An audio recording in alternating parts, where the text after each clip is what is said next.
Assalamualaikum warahmatullahi wabarakatuh. Perkenalkan, kami dari kelompok 9 akan mempraktekkan cara membuat replika tangan IPAS kelas 6 buat alat peraga sendi gerak tangan dari kertas. Saya Sailan Syarifah dengan NIM 081. Saya Maidul Rasana dengan NIM 085. Saya Aulia Fatika Hakim dengan NIM 093. Selamat menyaksikan.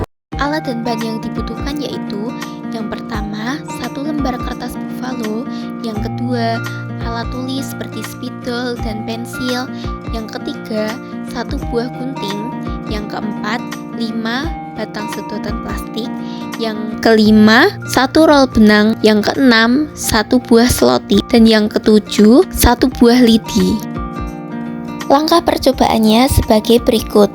Yang pertama, letakkan tangan di atas kertas buffalo, lalu telusuri tepian tangan menggunakan pensil, kemudian tebalkan gambar tangan menggunakan spidol agar gambar lebih jelas saat digunting nanti. Setelah gambar selesai dibuat, gunting gambar tersebut.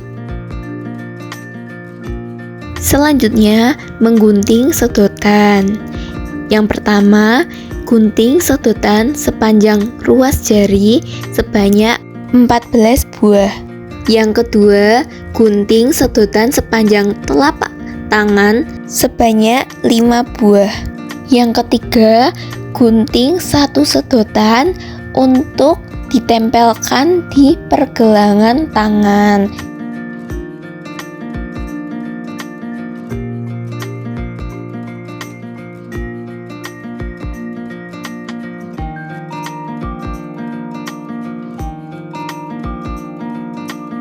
Langkah selanjutnya, tempelkan sedotan ke setiap gambar jari tangan dengan selotip bening seperti video di atas.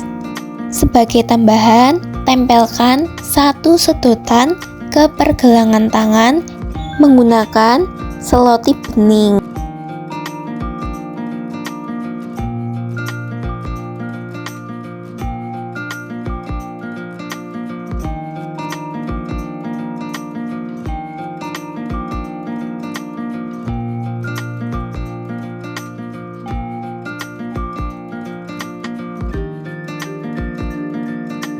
Setelah selesai menempelkan semua sedotan dengan selotip, masukkan benang ke dalam masing-masing sedotan dengan bantuan lidi agar lebih mudah memasukkan benang-benang tersebut ke dalam sedotan.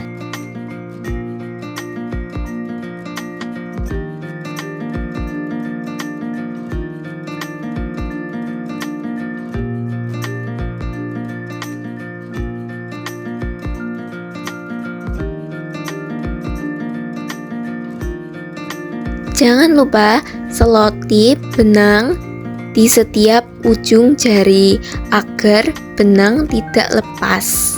Sebagai tambahan, ikat seluruh benang yang terdapat di ujung pergelangan tangan menjadi satu simpul. Setelah langkah percobaan, akhirnya replika tangan jadi. Setelah melakukan percobaan sederhana yaitu membuat replika tangan, terdapat pertanyaan untuk lebih memahami bagaimana tangan bekerja sebagai berikut.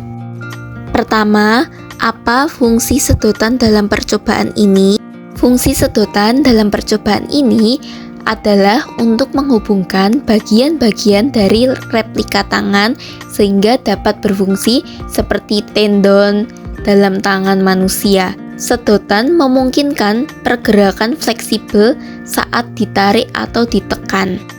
Yang kedua, apa yang akan terjadi jika kita tidak menggunakan sedotan dalam percobaan ini? Jika kita tidak menggunakan sedotan, pergerakan pada replika tangan akan terbatas atau bahkan tidak mungkin terjadi. Tangan tidak akan dapat bergerak dengan baik karena tidak ada komponen yang dapat menghubungkan bagian-bagian tersebut. Yang ketiga, Apa fungsi dari tali dalam percobaan? Fungsi dari tali dalam percobaan ini adalah untuk mensimulasikan otot yang menggerakkan tulang. Tali berfungsi untuk menarik bagian-bagian dari replika tangan agar dapat bergerak. Yang keempat, apakah replika tangan dapat bergerak jika kita tidak menggunakan tali? Replika tangan tidak dapat bergerak jika kita tidak menggunakan tali, karena tanpa tali tidak ada cara untuk memberikan tenaga atau mengatur pergerakan bagian-bagian tangan. Yang kelima, bagaimana perasaan kalian saat membuat replika tangan dan menggerakkannya? Saat membuat replika tangan dan menggerakkannya, perasaan kami yaitu kelompok 9 sangat senang dan puas karena dapat melihat bagaimana bagian-bagian bekerja sama untuk menghasilkan gerakan mirip dengan tangan. Pertanyaan terakhir, kaitkan dengan mekanisme gerak pada tangan. Proses yang terjadi pada replika tangan mencerminkan mekanisme di tangan manusia, di mana otot menarik tendon untuk menggerakkan tulang. Ini menunjukkan bagaimana berbagai komponen tubuh bekerja sama untuk menghasilkan gerakan yang kompleks. Sekian praktek dari kami, kurang lebihnya mohon maaf, semoga bermanfaat. Wassalamualaikum warahmatullahi wabarakatuh.